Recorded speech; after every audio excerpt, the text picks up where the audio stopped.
We begin this story at a port late at night, where a group of men dressed in suits surrounded a man who sat against a wall. That man was breathing heavily, with wounds that bled through his shirt. This man right here is called Park Kong-tae, who was struggling with the immense pain of his wounds.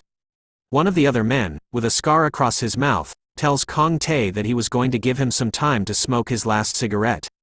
As he flicks his lighter open to light his final cigarette, Kong-tae thanks him. As he lets out a puff, the scar-mouthed man tells the bald guy beside him to send his brother off easily in one shot. And so, the bald man kneeled beside Kong-tae with a knife in his hand, calling him brother before telling him that he was sorry. Kong-tae spits out his final cigarette, telling him that he knew that he was just doing what he was told. He then thought about how his life had been full of anger and despair, and yet, he was still attached to it. Boxing was everything to him. He had everything: height, punching power, and star quality. In high school, he was even called a promising prospect in the boxing world. But he couldn't ignore the provocations that came his way because he couldn't control his young blood, and so a metal bat meets a human hand. The result is the human hand losing as it turns all bloodied and broken. Kong-tae was told that he could never box again, and he was shut down. He started to think that there must have been other ways. He might have been able to make a comeback. At the very least, there was a way to make a living as a boxer. But he knew that it was useless to regret it now, and then the knife went deep into his body, as he gritted his teeth hard from the pain. He thought, what if I had the chance, even just once more, I want to do boxing one more time? Those were his final thoughts as his eyes finally closed for the last time in this life. Voices started to be heard, asking for someone named Kalli to wake up as they wondered if he was dead now. So they decided to run away just as Kong-tae wondered who they were talking about. We now turn to a thin, small, blonde boy, lying on the ground with blood spilled as a group of kids run away from him. The blonde kid's eyes were lifeless, before they opened widely, regaining the fire of life within. He suddenly stands up in a rush, looking at his trembling hands. Kong-tae thought for sure that he had died when he was stabbed. Looking at his current body, he wonders who this is. This is Kalli. A few days later, a man stood in front of a group, telling them that the losers of the match would go to the mine while those that won would stay here, in this August boxing apprentice school. He warns them that if they didn't want to go to the mine, then they should train like they were going to die. So he tells them to listen carefully since he was going to assign them into pairs now. This man is called Nixer and he was an instructor. He then assigns the partners, starting from Torres and Mirrors, Kizo and Damien, Johnny and Caesar, your mom and me, and finally, Slit and Kalli. He informs them that the pairs called now will have a match in a week. The ones who appeared stronger began to laugh, knowing clearly who the winner was going to be, while the weaker ones wondered if the instructor was telling them to die. Kalli could see his intention in calling the inferiors and the superiors to fight one another. The mine is a dangerous place where many people still die from accidents or lung disease in the 21st century.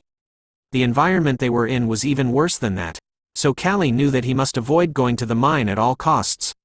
But then a voice calls out to him, causing him to jump. Nixer tells him to follow him as he had something for him to do separately. The others were unhappy with this as they thought that Kalli was getting special treatment even though he couldn't even keep up with training. As Kalli kneeled before Nixer, who sat on the thick roots of a tree, he told Kalli that he had submitted his name to the owner for discharge. Hearing that news, Kalli couldn't believe that he was still surprisingly calm.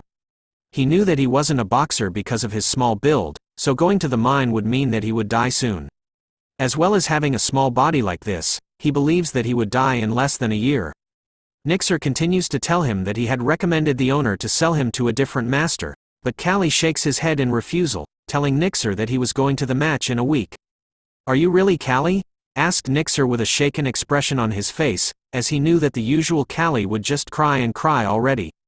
With a fighting aura surrounding him and fierce eyes, he tells Nixer that he was definitely going to become a boxer.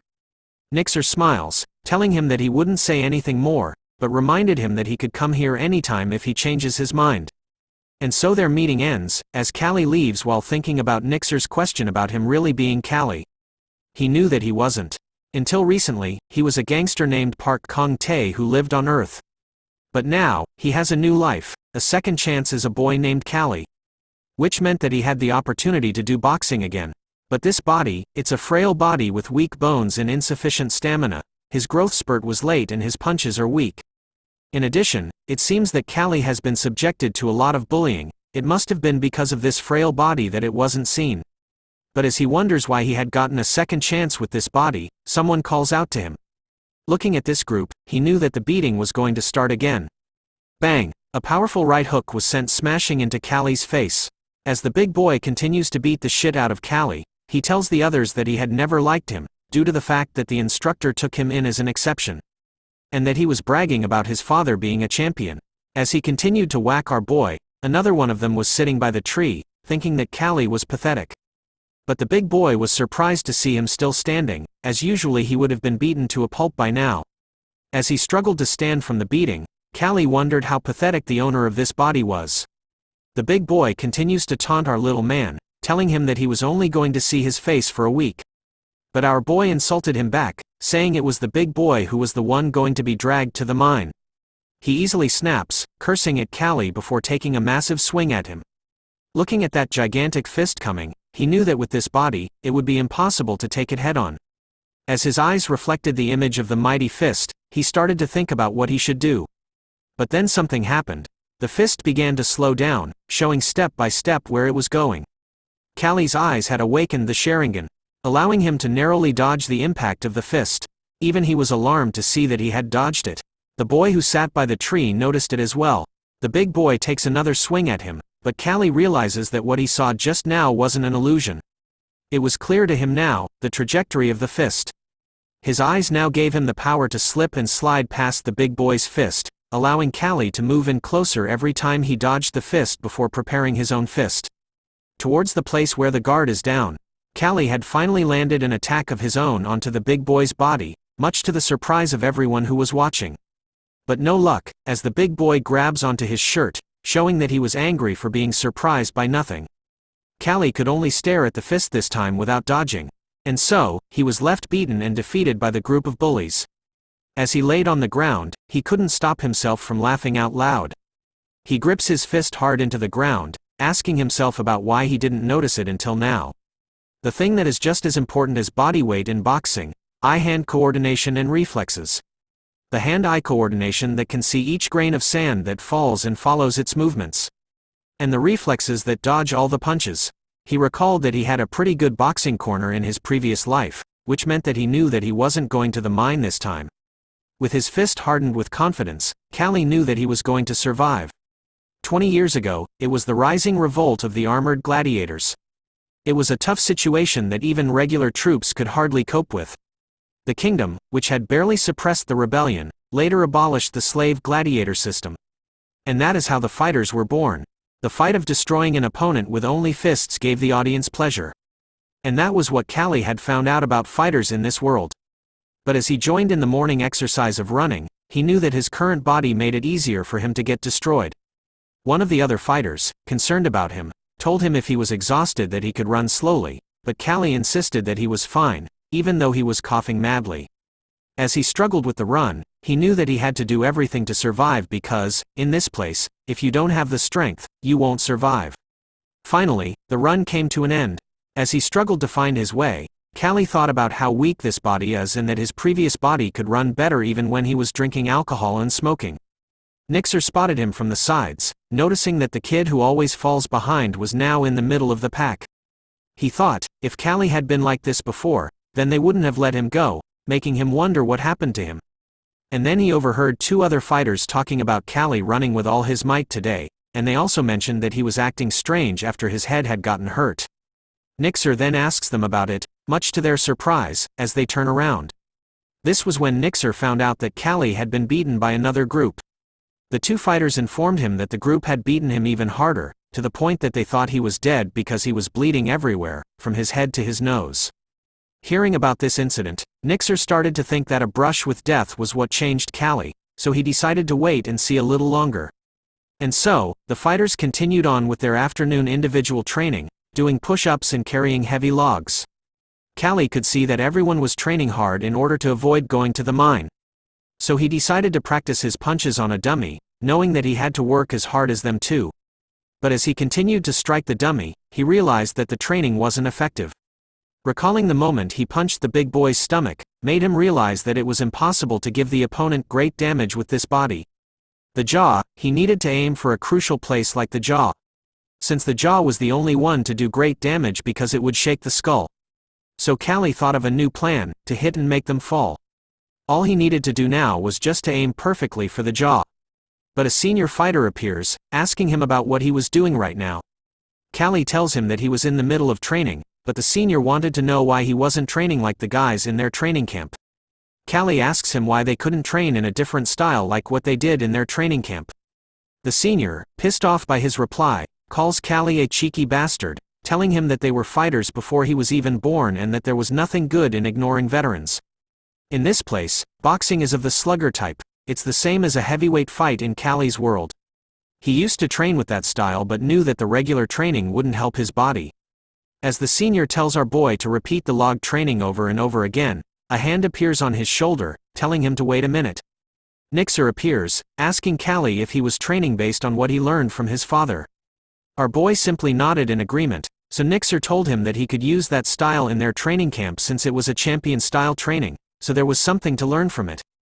As Nixer looks at Kalli, he knows that Kavorin was a champion, but wasn't a boxer.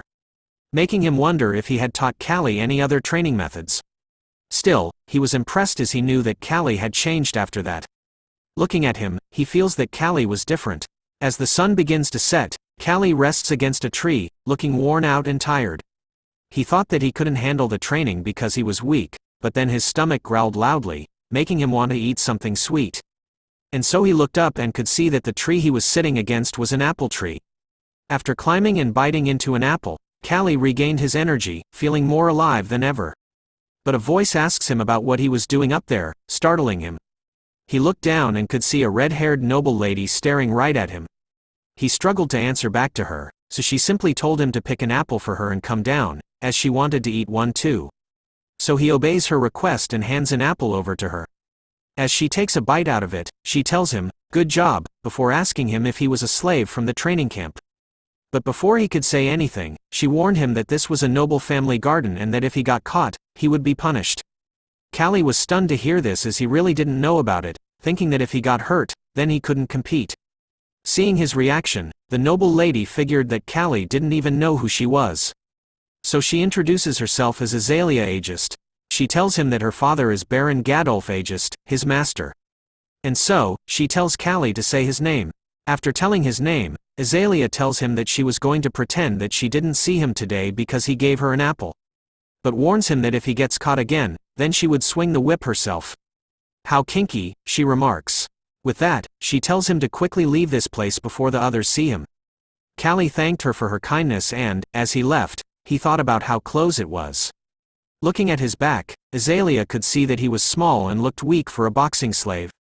But as she gazes at the apple he gave her, she couldn't help but think of his name. So Kalli returns to training the next day, throwing a few punches into the air while practicing his footwork as well. The big boy that beat him the other day could see that he had changed and that he was attracting everyone's attention with his unheard of training. He even remembered that Kalli was able to strike him once before, so if he continues like this, it would be the end for him. Out of frustration, the big boy throws his log onto the ground angrily, asking his friend if the instructors were coming. The friend tells him that the master had called for them and left. Upon hearing that, Slit thought that it was right for him to show Kalli who his boss was right now. So he decides to start with his annoying face, hoping to smash Kalli onto the ground. But, much to his surprise, our boy manages to dodge his sneaky attack. Twisting his foot on the ground, and with his fist primed for action, Kalli returns a swift uppercut to Slit's chin but stops his fist just inches away from the chin. Kalli immediately apologizes to Slit, explaining to him that he was so focused that he didn't notice that he was beside him. So he asks him if he had hit his face. Slit tells him that he was fine. "That's a relief," said Kalli as he gave Slit the biggest bombastic side eye, telling him that he shouldn't get hurt before the match. Absolute Giga Chad vibes. His words and the crazy look in his eyes cause Slit to tremble and sweat profusely. And so, our boy happily tells him that he was going back to what he was doing, leaving Slit unable to respond back at all. Kalli knew that he was a bastard since his time in the organization, where he saw his share of guys like him. Those who try to act tough by making others look weak, he crushed them all. As Torres squats with a heavy load, he thought that it wasn't a coincidence. So he approaches Slit, telling him that he looked pale and worried, but Slit immediately shouts at Torres, telling him that he wasn't worried at all. Just that he was lucky to have Kalli as his opponent. But Torres tells him that it was true that Kalli had changed. As usually, he would whine and annoy them to the point that they beat him up for it. But lately, Torres himself could see the look of determination in his eyes. So he warns Slit not to be careless and let his guard down. Those words hurt Slit, as he couldn't believe that even Torres was paying attention to Kalli. Seeing his reaction, Torres gave him a slap of encouragement, telling Slit not to worry and to send the trash to the mine. Regaining his confidence, Slit happily tells Torres that's what he was going to do. The instructors were now gathered in Gadolf's mansion. The nobleman could see that the preparations for the match were going well as Nixer tells him that they've even started living in the training facility. It turns out the nobleman is Gadolf. He could see on the list that the name Torres was written as the promising one, so he asks how he is. Nixer tells him that Torres has a good balance of strength and agility and is also aggressive and skilled. He also mentions that he had a good eye and could overcome his weaknesses, so he had the potential to aim for the champion title. Gadolf was glad to hear that as he tells Nixer that there was something he wanted him to do. Gadolf reveals that the training center's reputation has been declining, and that they've been struggling financially and had to send half of the slaves to the mines due to a lack of funds. So Gadolf wanted to invite the commoners as spectators to raise some money, as he knew that the commoners must have missed watching the boxers fight too. And so he asks Nixer if he could give them a show worth watching. He nods his head in agreement but thinks of his master as a dumbass. He knew that the reason why the training center's reputation fell in the first place was because of Gadolf's greed. Gadolf August Baron has been running the training center for 15 years. For the first 5 years, he was able to maintain it with the boxers he inherited from his ancestors. But for the next 10 years, he forced them to fight too much, and they died out. The August territory was also barren and had little farmland, and so he kept his family running with the training center's income, but now, that's not enough either. Nixer could only think that if only Gadolf hadn't sent the young boxers to the Kingdom Boxing Tournament 2 years ago. He recalls a past memory of some happy boxers, telling him that they would definitely win, but only ended up as a badly beaten and bloody mess. The memory made him angry, as he knew that the training center would have a chance to rise again, if Gadolf never did that. Just then, Azalea tells her father that she wanted to watch the match too. Her father was surprised to hear this as he knew that she hated it before because it was barbaric. But Azalea tells him that sometimes, barbaric things were okay too. But Nixer was afraid that it might be too stimulating for the young miss. But she simply tells him that stimulating means fun. Gadolf laughs at her reply while she thought about how she wasn't usually interested in fights like those, but this time she wanted to see something for herself. About how well Kalli would fight.